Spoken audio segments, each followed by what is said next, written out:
Hi class, in this recording we're going to be focusing on the integumentary system. So let's go ahead and dive right into it. As we look at our integumentary system, this is going to be a body system that focuses a lot on, well, our skin. The skin is the single largest component of this body system, but it's more than just our skin. It's also going to include our hair and nails and some of the glandular secretions. As we look at our integumentary system, this body system in particular is going to be major part of a visual examination of your patients. Now, as we look at our skin, it's very vulnerable, and it's vulnerable because it's directly exposed on the surface of our body. It's our first line of defense. So if we have a kind of radiation, fuel rods at nuclear power plants or gamma rays from solar flares, yes, those do count as radiation. But when we think of radiation, usually we mean ultraviolet light from the sun. That's the big kind of radiation that we have to worry about. We also could have physical trauma. We could have some kind of pathogenic infection, or we could have some kind of a chemical burn. All these things are things that are going to cause damage to our skin and our integumentary system. And because of that, our integumentary system receives many forms of medical treatment. Dermatologists are very popular, and the field of dermatology is also a popular medical field because we need to study the skin and provide treatment for skin conditions and hair and nail related conditions. So here's kind of an overview of the skin. We have our skin broken up into a couple layers. We have the epidermis, which is the most superficial layer of our skin. Then we have our dermis, which is the deep part of our skin, and then we have the hypodermis, or the subcutaneous layer. Technically, the hypodermis is not considered part of the integumentary system, but we've got to put it somewhere, so it's always put with the integumentary system. And when we look at these multiple layers of the skin, the epidermis and the dermis being the two critical layers of the skin, and then the hypodermis, hypo meaning below, dermis meaning skin. These layers of the skin are going to have discrete structures and discrete functions, which we'll talk about in this subsequent presentation on the integumentary system. So as we look at our integumentary system, I've already mentioned how it consists of our skin. We have the nails and the hair, but I haven't really talked about cutaneous glands in detail, and I will in a subsequent part of this recording, but just briefly, that includes our sweat glands, our sebaceous glands, our cruminious glands, aka earwax glands, and mammary glands. All those glandular secretions that leave our bodies. Those are going to be part of our skin's cutaneous gland system. Now, when we think of our skin, it's the largest organ, and it's also the heaviest organ. I mean, if you think about it, to gift wrap a human being in skin, that's going to require a lot of square footage. So we're looking at about 1.5 to 2 square meters of surface area, and this is absolutely going to depend upon the size of the person. Little teeny tiny skinny kids have a lower surface area and less skin, and then very tall, large individuals, particularly if they're bariatric individuals, are going to have more square footage, more square meters of their skin. As we look at the epidermis, this is the part of the skin that we all see and love. It's going to be comprised of a stratified squamous epithelium, and in particular, this is a keratinized stratified squamous epithelium that makes up the epidermis. As we look at the dermis, which is deep to the epidermis, epi meaning above, the dermis is going to be one layer deep to the epidermis. Our dermis is going to be made of a variety of connective tissues. The single most common connective tissue within the dermis is going to be a dense, irregular connective tissue. And then we have that hypodermis. And as I said before, it's not technically part of the skin, but it's directly beneath the dermis, and it's going to consist of a lot of areolar tissues and a lot of adipose tissues. So as we look at skin, we have two different kinds of skin in our body. We have thick skin and thin skin. And we'll talk more about these when we get to layers of the epidermis. Thick skin is going to be present on the palms of your hands and the plantar region or bottom of your foot. Something to be notable about the thick skin, if we think about it, with our palms of our hands and the bottom of our feet, we don't want sebaceous glands. We don't want to necessarily have a bunch of slippery, slimy sebum or oil on the bottom of our feet. That's a great way to fall over or to not be able to hang on to something. And if we think about it, we don't have hair on the palms of our hands or the bottom of our feet because we're constantly walking on them or grabbing things with them. And those hair follicles and hairs would just be ripped out. The epidermis is at least half a millimeter thick. And I say at least half a millimeter thick. And this is because many people have corns, or particularly on the bottom of your feet, the soles of your feet. A lot of people will have really thick, cracked epidermis. So we can have very thick skin. So this half a millimeter is kind of a minimum thickness of our thick skin. And then we have thin skin. This is the most common kind of skin in our body.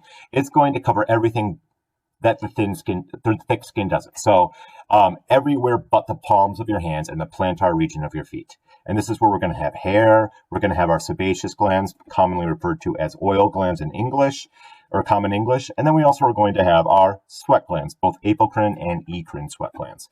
And this epidermis is going to be about 1/10 of a millimeter thick in the thin skin parts of our body.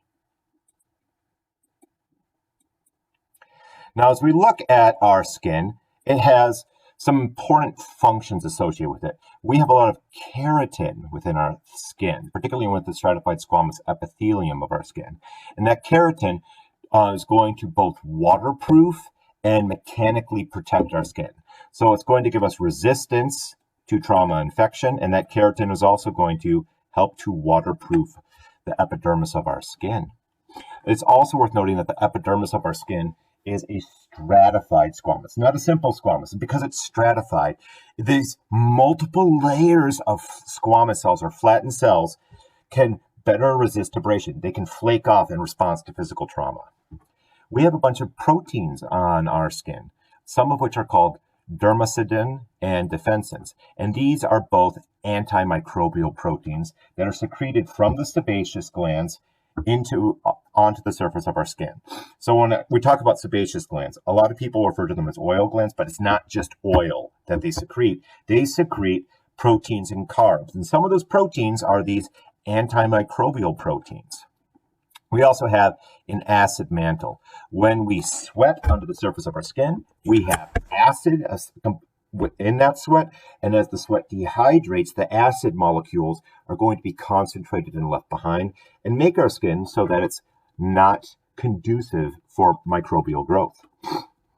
In addition to the water defense that I talked about with our skin, we also are going to have UV protection. We have cells in our skin that produce pigmentation that prevents ultraviolet radiation from penetrating into our skin, and that stratified squamous epithelium helps to protect us from harmful chemicals. Our skin is also an important part of vitamin D synthesis. Vitamin D is not exclusively made in our skin, but there's a first step of vitamin D synthesis which occurs in our epidermis, and it involves the use or exposure to ultraviolet radiation.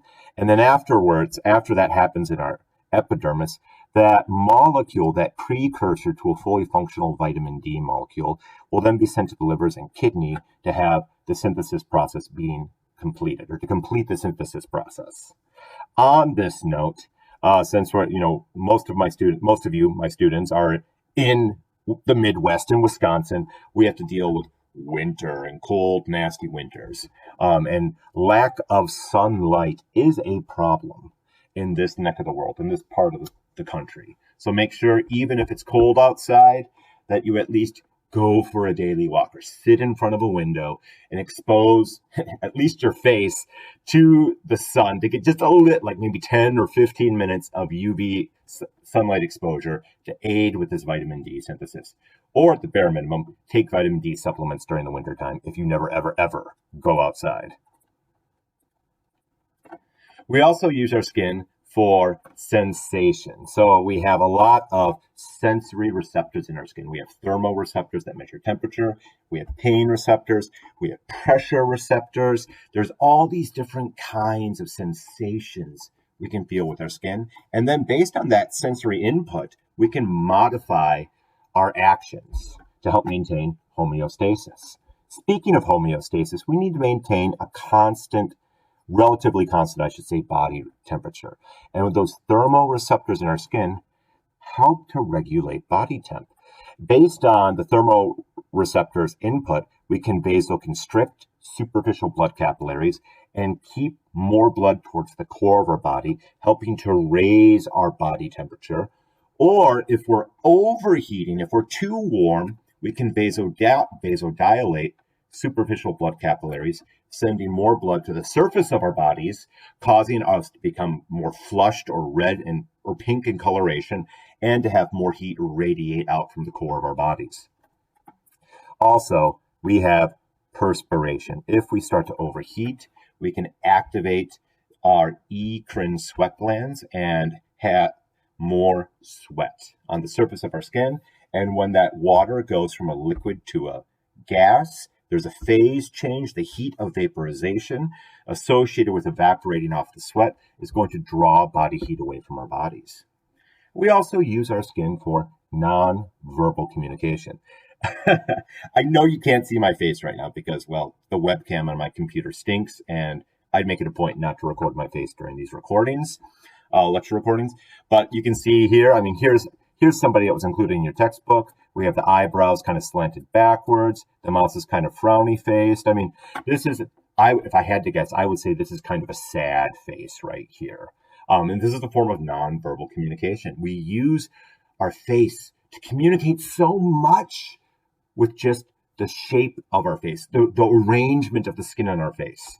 We also are going to use our skin as part of social acceptance and self-image. I mean, let's face it, if I walked around with a bunch of giant oozing whiteheads on my face from giant pimples, that would make me as an individual feel really uncomfortable. And hold on, I'm just thinking about it. Reminds me of when I was in 8th grade and a freshman in high school, and I had really bad acne, like the deep kind of acne that caused scarring in my dermis. And I had a lot of insecurity issues associated with that acne back when I was a teenager. So our skin, part of the nonverbal communication of our skin is going to be our ability to have our self-image be modified. So if I'm clean, for me as an individual, if I'm clean shaven versus if I have kind of a scruffy straggle beard going on, that's going to influence my own sense of self-image. So we can modify our skin in many ways to have non-verbal communication. That's all we have for this recording. It's time for me to stop. If you have any questions or comments, please post them in the class discussion board or shoot me an email. And as always, class, happy studies.